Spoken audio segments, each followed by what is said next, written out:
Dans les détails de cette vidéo, je vous donne des informations importantes sur ce que vous allez voir et sur l'actualité de mon spectacle. Pour lutter contre la sécheresse des sols, la Chine a opté pour un moyen insolite, un petit peu bizarre et surtout très poétique. Elle a créé de la pluie artificielle. Ah bon? Comment qu'elle a fait? Les gouttes d'eau qui tombent du ciel comme on Ah bon? Ah bon? Ah bon? Ah, mais je sais quoi? Allô? Comment? Eh bien, c'est simple. Enfin, simple. En tirant dans les nuages des projectiles chargés de particules de iodure d'argent, lesquelles permettent de guider, d'accélérer le processus de précipitation. Ah oui, d'accord, merci. Merci beaucoup. Allez, allez, au revoir. Merci, bonne journée. Merci à vous aussi. En gros, les nuages sont pleins de gouttelettes d'eau en suspension. Mais pour que la pluie tombe, il faut qu'il y ait une certaine dose de condensation suffisante. Et la rencontre des nuages avec l'élément iodure d'argent déclenche l'étape précipitation. La Chine fait tomber la pluie. Oh, comme c'est poétique. Après Orphée qui fait lever le soleil avec sa guitare, les Chinois font tomber la pluie avec leurs lance-roquettes. Enfin, poétique, doucement les basses, parce qu'on parle quand même de vol de pluie. L'Inde a accusé la Chine de voler de la pluie. Mais c'est encore plus beau.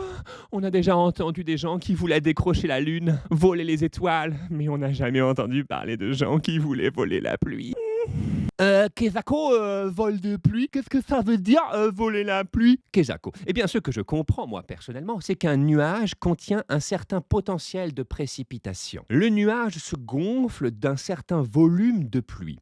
Mais cette pluie, aujourd'hui, on peut la provoquer artificiellement. Et si on la provoque délibérément, si on provoque délibérément la pluie à un endroit, eh bien, on retire la possibilité de pleuvoir à un autre endroit si on l'avait laissé faire son trajet naturel.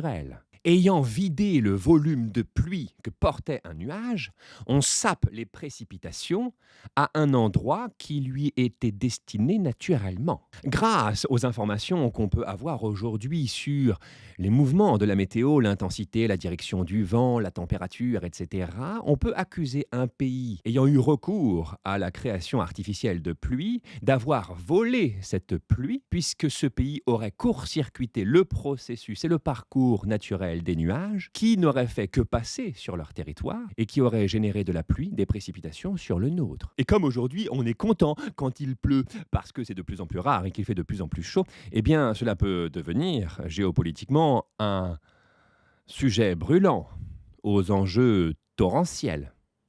Ce qui me frappe, c'est l'étendue des actions humaines sur notre environnement. C'est la capacité, la volonté de maîtriser le monde, la volonté de le piloter comme un marionnettiste. Et c'est cette histoire d'ensemencement des nuages. Oui, parce que cette technique dont on parle depuis tout à l'heure de création de pluie artificielle s'intitule ensemencement des nuages. Je le dis à la fin parce que je le dis à la fin. C'est cette histoire d'ensemencement des nuages qui me donne l'envie de vous parler de technosciences dans une prochaine vidéo. Gros bisous à toutes celles et ceux qui suivent ces petites interventions. Merci pour votre attention. Abonnez-vous. Venez me voir sur scène.